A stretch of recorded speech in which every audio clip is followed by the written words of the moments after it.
Oh, decisions. I just got done driving that 450. What am I going to take now? I got to go take care of some business. You know what I think I'm going to take? I think I'm going to take the Dark Horse. I have barely driven this Dark Horse. It's beyond believable.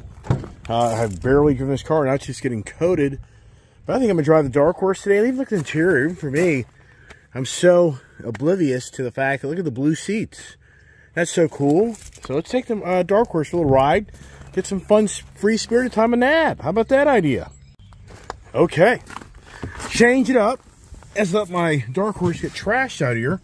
I need to get in the barn. But projects. That's all it is projects for the Iceman. And look, I got enough fuel. Look, I have, how many miles are on this car? I don't even know. 179. 179 miles. Wow. Wow. When did I buy this damn thing? I can't keep track, man. I mean, really can't. Just incredible. So, let's get this thing in gear, pull it forward. Because if she's going forward, I'm going to back into my trailer and do some damage. So, is it programmed in my barn? It is. So it's incredible on how the other Mustang we have, the GT, it doesn't have the home, doesn't have the home link. It's just the little things that make the difference on all these cars and the price and everything else. So last time I was in this car, I don't know when was last time in this car, but the biggest thing is last time I drove was with the Camaro Z28. It's cold in here. What the hell's going on? I mean, I'm freezing my butt off. Yikes! It's too cold. So anyways, just go up some driving time for you in the stick shift Mustang. Now, do you remember staying in sport mode? I don't know. I think the new technology of these, it has the heated steering wheel on. Look at this here. It's like, how warm is it outside? Golly, man. So here we go. Once again, I don't know. Looks like it's in the sport mode. So where the hell do I go on this? I go to the pony thing here, I think. I go there. So what is the, it's in exhaust mode. It's not in sport mode. Okay, what's the custom mode? In normal, what's this here? I want sport. So it does not remember that. So how about that? So I thought it did. Here's a guy, this is so dangerous. This guy here is on this curve. I go around him and a car comes flying around this corner. I would end up hitting that car head on. The pedestrians, right? Yeah. And who's at fault, right? Yeah, who takes the fall if somebody gets a pedestrian? You hit a pedestrian. You got a huge challenge on your hand. Now back to my main screen here. Get the Apple CarPlay on as we have some fun in the Mustang Dark Horse. And then the next time I drive a manual will probably be the Corvette. So how does this sound? That'll be, see that? There's the rev match, which that's pretty cool. And she's dirty, I know. Should have left her in the garage. But oh well, it is what it is. Gotta get my music going. Have some fun time. Put all the window down. And the seating's pretty good. That Camaro seating's really comfortable. The Mustangs, to me, have always been challenging on the comfort-wise of the seats. I think the Dodge products takes the win for the real comfortable seat. Now, of course, you're racing, you're tracking the car, you want a much tighter Recaro style seat, but just comfort-wise, seating position, the Dodge, I think, does a lot better. But the Dodge just doesn't have the same interaction of the fun, manual or automatic, because of this rev match. And so now that blinker will drive you crazy, won't it? As we keep the day going on the adventures of enjoying the F450 today, and which that's new to me, and my Dark Horse Mustang, which I've barely even driven. And yeah, the wife called, and she's not happy on that Corvette. Oof. Yeah, it's not good. Not good. Yeah, my wife wife knows I'm crazy. Yeah. All right, here we go. Get up the road here. I haven't even broken this thing in yet, so I don't really get too crazy. This sounds good. Remember, I did a change out on the exhaust with Mr. Macman. Remember that? So she has a little bit more of a throat.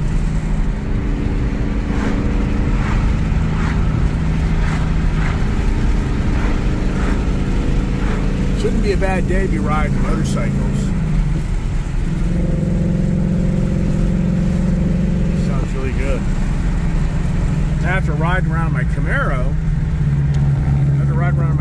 here and going over the yellow line and about crashing here for you.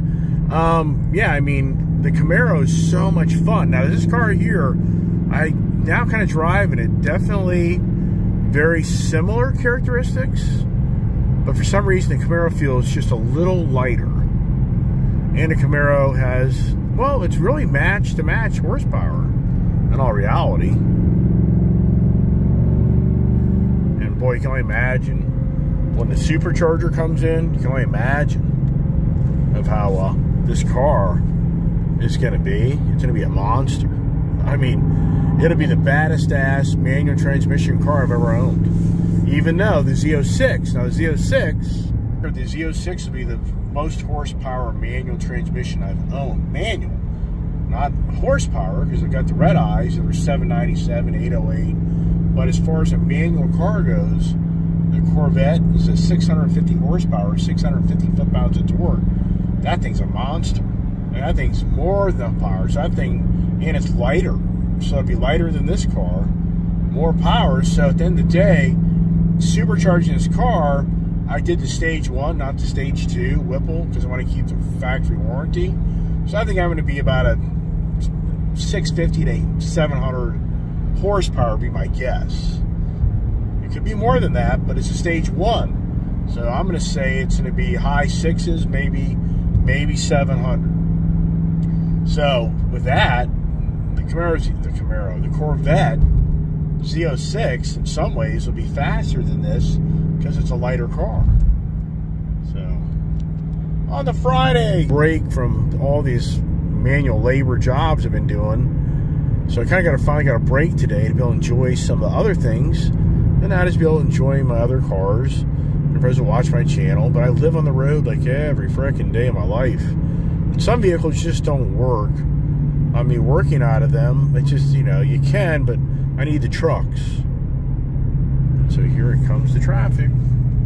Here comes the downshift with the, so you hear that? You hear that? That's so cool.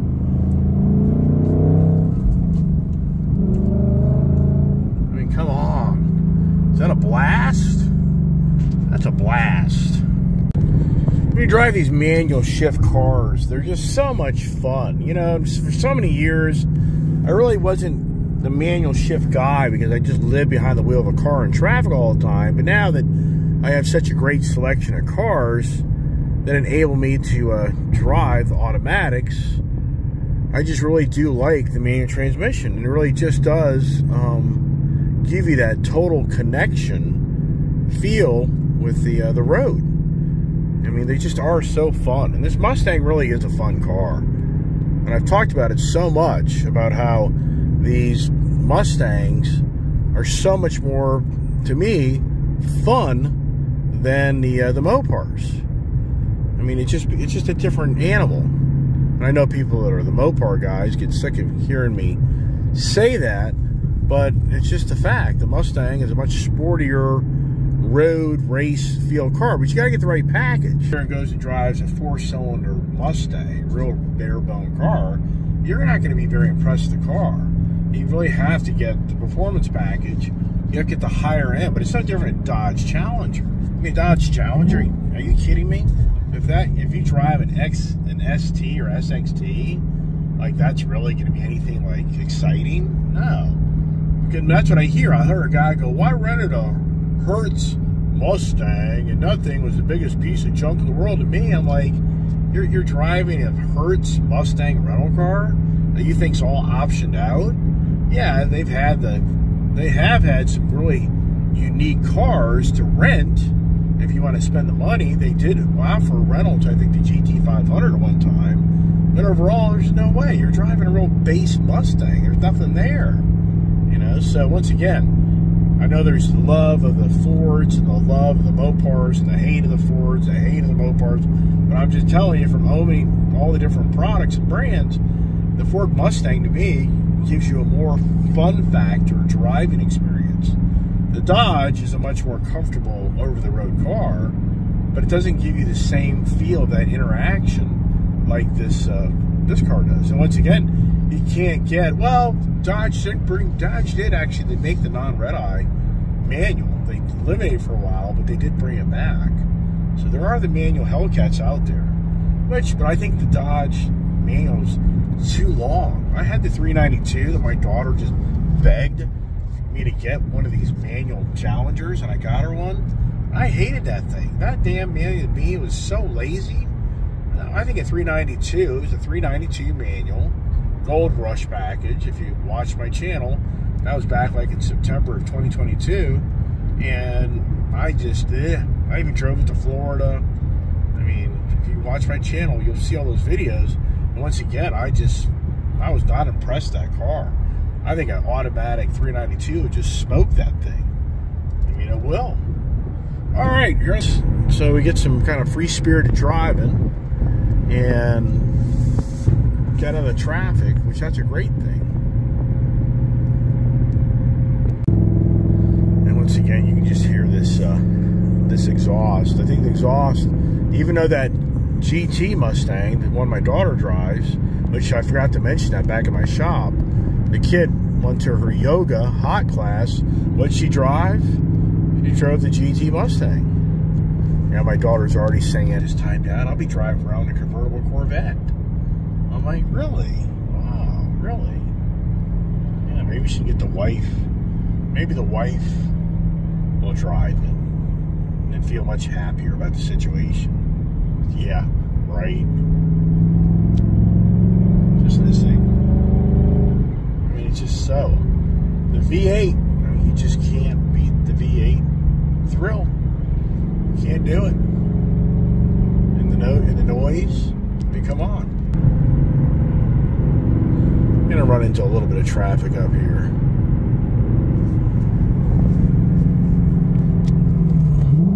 See that? And that's so much fun. As you come up into the corners. You hear that? See? I'm not touching anything. This is the car that does all this stuff. See, I'm not touching anything here. You hear that? Car spitting? I mean, come on.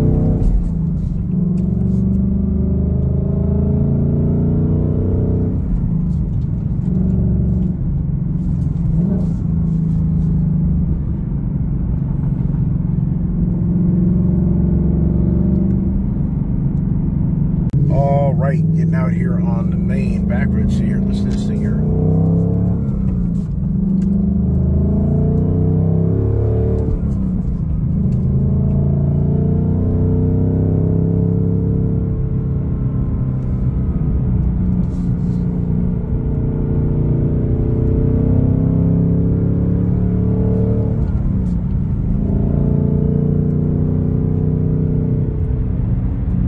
Come on, is that just so much fun?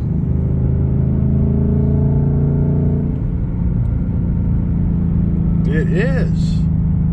It's all about that exhaust note. It's all it's about. With my yoke steering wheel. See all that? Like all the.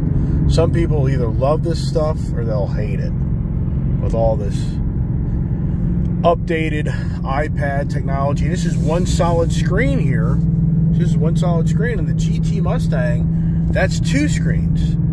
It's two separate heads. So weird how they did that. They made just a big, long wraparound. But the GT Mustang, they cut it in half and separated. It's all about the money. This is classic. I even forgot that this car has adaptive cruise, which is so cool because it's a manual transmission car. I mean, isn't that so cool? I just love that. I love the adaptive cruise. I drive in cars so much. Like my daughter, when she was coming back up, I'm third gear right now. Got to get into fourth. But when my daughter was coming back from Florida, she was starting to complain about her foot was getting tired from having to hold that gas pedal. She wasn't using the cruise control. I said, just turn the cruise control on, but it doesn't have the adaptive in that Ford Bronco. But she doesn't really like the adaptive. A lot of people don't like this adaptive. You have to learn how to manage it. Once you learn how to manage it and understand it, you would actually like it a lot, especially in automatic cars. But some people, they're just like, no way, I want nothing to do with it. And I get all that. Like, I want to be in control. One thing about these Mustangs, though, the fuel mileage has never been that good. It makes no sense to me that the Mustang is a smaller platform, probably more aerodynamic, and you can't get very good gas mileage out of these cars. My Hellcats get at least 4 to 5 miles per gallon better. I mean, I'm getting 17, 18. You baby those Hellcats, you're getting 20, 21, 392s. If you baby those things, you're getting 28, 24, 22. So I just don't understand why the Mustang Coyote motor is such a gas hog. What is that all about? I'd love to hear somebody else out there that has a Mustang that says, oh, no way, I get 23 miles a gallon. I mean, well, I guess you're just open highway, just really not getting into it. But if you're back roading it in city and highway, I've never have gotten 20 miles a gallon in any of my Mustangs. Never. They maybe get 17, maybe 18, maybe. Those GT500s that I've had, those are like 14, 15 mile per gallon vehicles. This car here is so, I don't know if I can really honestly say what I'm going to get out of it because it's so new. And I'm going down the back roads where it's really bumpy. So this car here is really going to start bouncing me around because the roads are so lousy.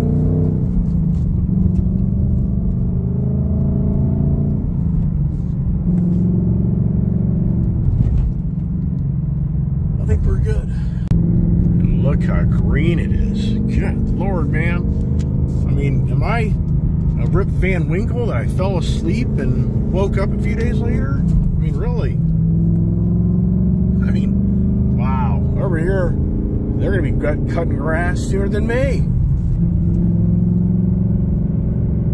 And the back country, which that's the fun part. But this road, these roads suck. I mean, it's just heavy-duty trucks come through here all the damn time, and they just tear the whole road up. I mean, you may not believe that, but they do. So, this car here, I'm definitely going to get rattled around.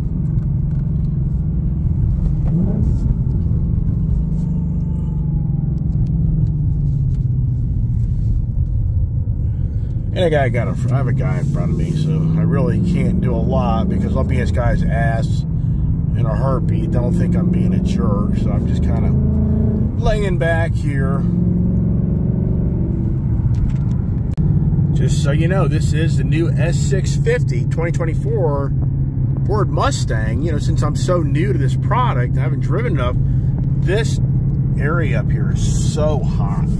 That is so hot. I mean, it's just incredible to think on a really, really hot day on how that's going to even be hotter. I mean, it's like a hot surface. So you got to wonder yourself, it's like, wow, how does that start to play out? Because this is such all new. This is a whole new redesigned Mustang.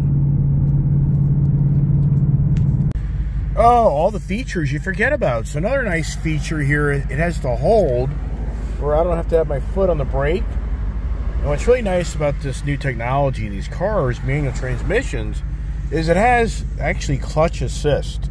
So when you let this clutch out without even touching the gas pedal, the car automatically revs up to help you get the car moving. So for a new manual transmission driver, in so many ways, this newer car would help you learn how to drive a manual because it helps launch the car if you come off the clutch on a very, you know, nice ease, let it out, and you feel it catch the transmission, and then the car takes off. So, something to think about there.